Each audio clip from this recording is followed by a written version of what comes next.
한국의 급식은 맛있고 균형 잡힌 식사로 전 세계에 유명하죠.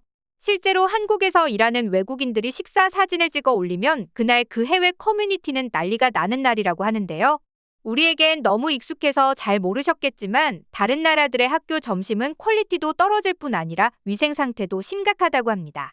그리고 한국의 급식이 이렇게까지 위상이 높아질 수 있던 이유에는 한국의 영양사분들의 노력이 있었는데요.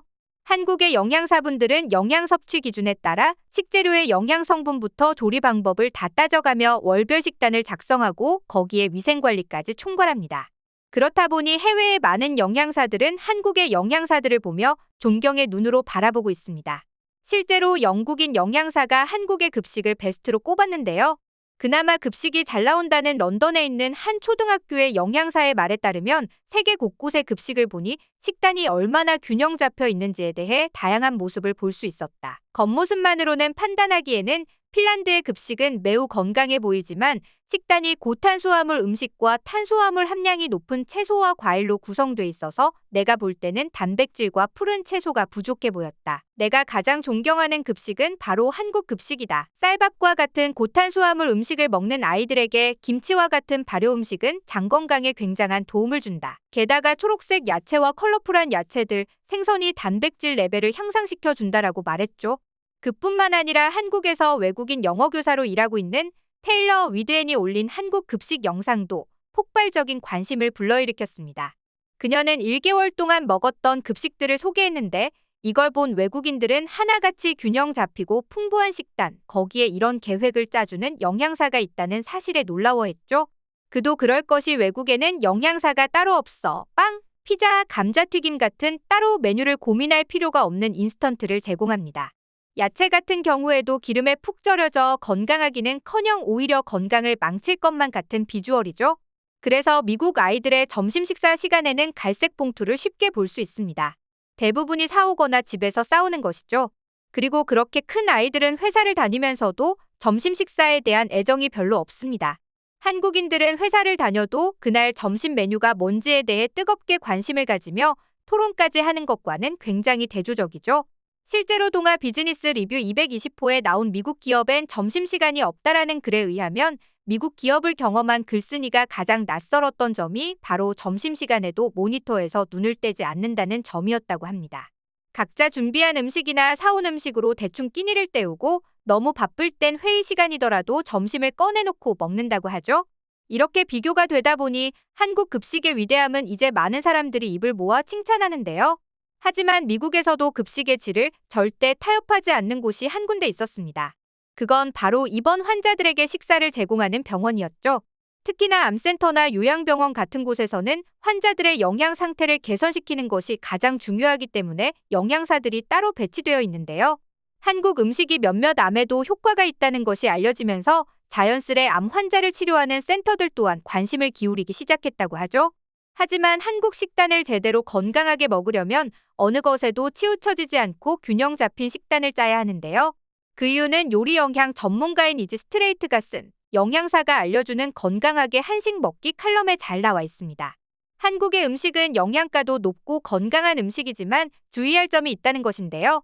대부분의 한국 음식들은 야채와 김치 같은 건강하고 영양가 있는 음식들로 가득 차 있습니다. 하지만 일부 음식은 염분이 높을 수 있으며 여러 사람이 함께 같이 먹는 음식도 많아 1인분 분량의 식단보다는 가족식으로 함께 먹는 구성의 식단들도 있기 때문에 이때 과식하기가 쉽습니다. 거기에 김치나 된장 같은 발효 식품들 그리고 비빔밥이나 김밥 등 한국 고유의 요리들은 별 문제가 없지만 짜장면이나 한국식 프라이드 치킨처럼 외국이 원조인 한국식 퓨전 요리들은 전통 요리들과 달리 지방과 탄수화물의 비중이 높기 때문에 권장하지 않는다고 말했죠. 거기에 한식은 나트륨 문제도 있습니다. 일반적으로 한국인들은 한상 차림에 여러 사람이 나눠 먹기 때문에 적정량을 섭취할 수 있지만 그걸 잘 모르는 외국인들은 나트륨을 과다하게 먹을 수 있기 때문이죠. 그래서 한국의 급식처럼 1인분의 분량을 적절하게 맞춰주는 영양사가 있으면 좋은 것입니다. 그러자 많은 병원들이 한국식 식단을 만들 수 있는 한국인 영양사를 구하고 싶어 한다는 소식이 들려왔는데요.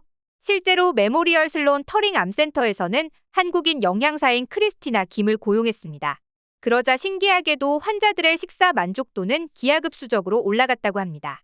자연스레 입소문이 나며 환자들이 늘어나자 다른 병원들도 한국 영양사를 뽑고 싶다고 아우성을 치고 있다는데요. 하지만 생각보다 한국인 영양사를 구하기는 쉽지 않았다고 합니다. 왜냐하면 미국 영양사는 요구하는 조건들이 굉장히 까다롭기 때문인데요. 미국의 영양사는 일반적으로 다이어티션과 뉴트리셔니스트로 나뉘어집니다. 다이어티션의 경우 미국 영양학회 A&D에서 관장하는 국가자격시험에 합격하여 인턴십 과정까지 다 거쳐 자격을 취득한 사람을 뜻하는데요. 즉, 의료영양요법을 통해 질병을 치료하는 훈련된 전문가라고 할 수 있습니다. 그와 달리 뉴트리셔니스트는 자격증이 없더라도 영양학 학위를 수여받았거나 영양학 교육을 수료하면 되지만 병원과 같이 환자들을 위해 일하는 영양사로는 일할 수 없습니다. 다이어티션 시험은 미국인들에게도 난이도가 있는 편이라 영어가 모국어가 아닌 한국인에게는 더더욱 난이도가 높은 편이죠. 그뿐만 아니라 미국의 경우에는 주가 달라지면 추가적인 자격 인증까지 해야 한다는데요. 예를 들면 이런 것입니다. 펜실베이니아 주에서는 LDN 자격증을 취득해야 하지만 뉴욕에서는 CDN이라는 주 라이센스를 따야 하죠. 게다가 암센터처럼 특정 분야에 특화된 병원의 경우에는 또 다른 자격을 요구하기도 하고 특정 학력 이상을 요구하기도 합니다. 앞에서 잠깐 말씀드린 메모리얼 슬론 캐터링 암센터의 크리스티나 킴 또한 임상영양학 석사 학위와 영양사 자격증, 종양학 영양 자격, 뉴욕주 영양사 라이센스 등의 자격 인증을 취득했죠. 메모리얼 슬론 터링 암센터의 직원들과 환자들은 크리스티나 킴의 합류를 무척이나 반겼다고 하는데요.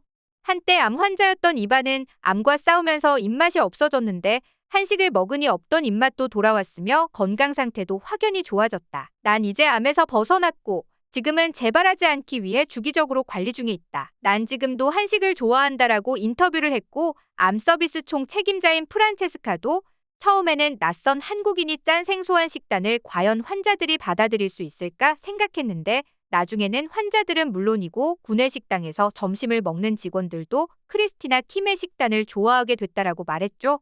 이 말이 거짓이 아니었는지 의학 분야의 치료사와 의사들의 리뷰를 볼 수 있는 케어대쉬닷컴에서 크리스티나 킴의 점수를 보면 5점 만점에 5점을 기록한 것을 알 수 있습니다. 이렇게 미국에서 한국의 음식과 영양사가 극찬을 받고 있는 것이 너무나 뿌듯하기만 한데요. 그도 그럴 것이 한국인들은 밥 먹을 때만큼은 스트레스 없이 행복하길 바라는 사람들이 많습니다. 그도 그럴 것이 한국인들에게 밥은 매끼 먹는 음식 이상의 의미를 지니는데요. 그래서인지 대화할 때도 밥은 자주 등장하는 단골 단어죠. 약속을 잡을 때도 언제 밥 한 번 먹자라고 얘기하고 오랜만에 만난 친구가 너무 반가울 때도 밥은 잘 먹고 다니냐라고 물어보죠.